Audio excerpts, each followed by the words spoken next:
Chichester Harbour really is unique. There's nowhere like it in the whole of England that I'm aware of. Unspoiled areas of water with low-lying foreshores and still maintaining its whole rural environment, and lots of ancient villages around the side.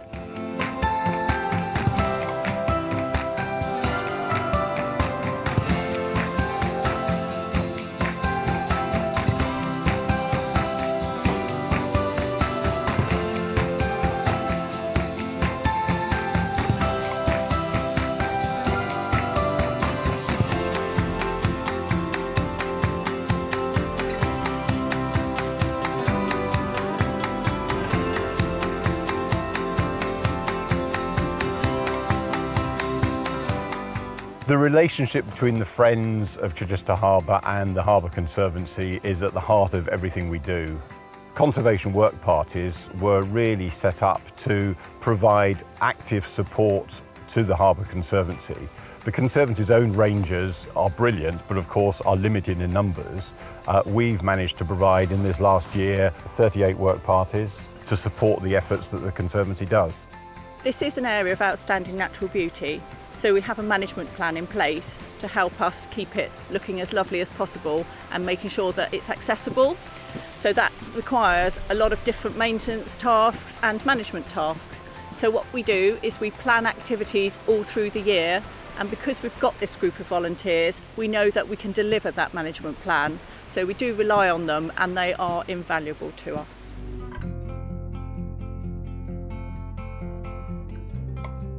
One upcoming conservation work party is at Beaky's wildlife area near Dell Quay. The hours that they put in, they range. If we have 30 members turn up, times that by the 2 hours that they do, that's 60 hours worth of work that they do in just one day with us. So, you know, we really are grateful that they turn up at all, even in this weather. We'd always sailed and walked in this area. And once we retired, we thought now's a chance to actually give something back.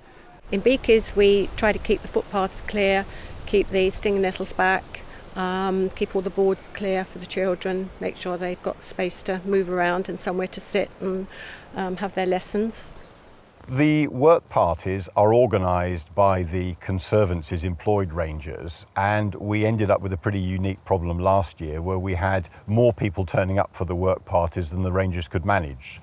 So the Friends of Chichester Harbour funded the training and some equipment for a number of volunteer rangers from our membership, and we now have 9 of them. And the purpose of the volunteer rangers is to work with the permanent rangers to enable more people to work safely and effectively on the work parties. Basically, these guys are a bit more skilled and a bit happier to do heavier work.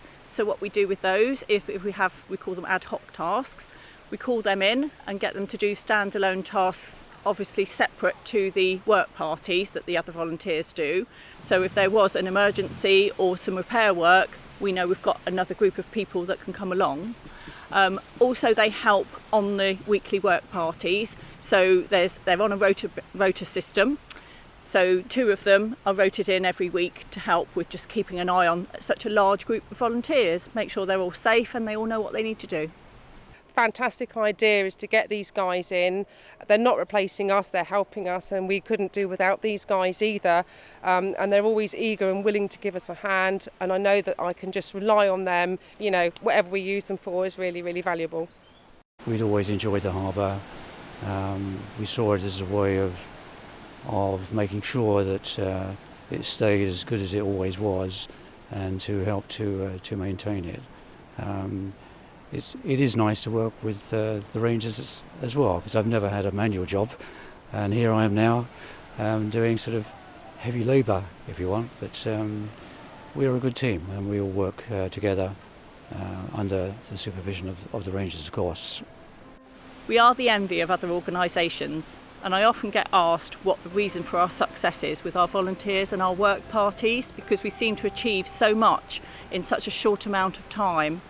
And it's often because, well, the volunteers have told me themselves, they come along because of Keith and Georgie, our rangers. They are organised, they know what they need to do, they can see at the start of the task what needs doing, and by the end of the task, when they all step back, they can see that they've achieved what needed to be done. So that's, from our point of view, we're really, really pleased to have them. From their point of view, they also say it's a very sociable thing. Well, obviously, we've heard nowadays green gym. This is a perfect green gym. You wouldn't get anywhere more beautiful to work. So it's really a combination of the two. They love coming along, we love having them, and we do have social events for them twice a year as a nice thank you. If you look around the harbour and you look at the footpaths, I can see where we've been and I can see what we've achieved and what we've done. You can see how we've gone from really looking really scruffy to really being the best that we can possibly be in the harbour.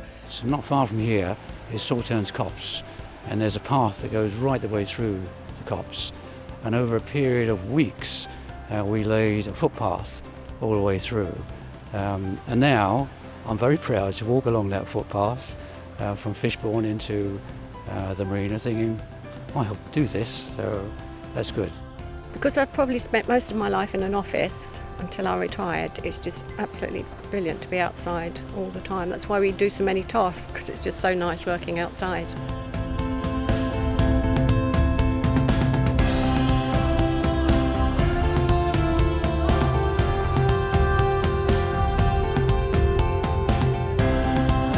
When we started doing it, first of all, it just happened that there were probably about a dozen other people starting about the same time as us.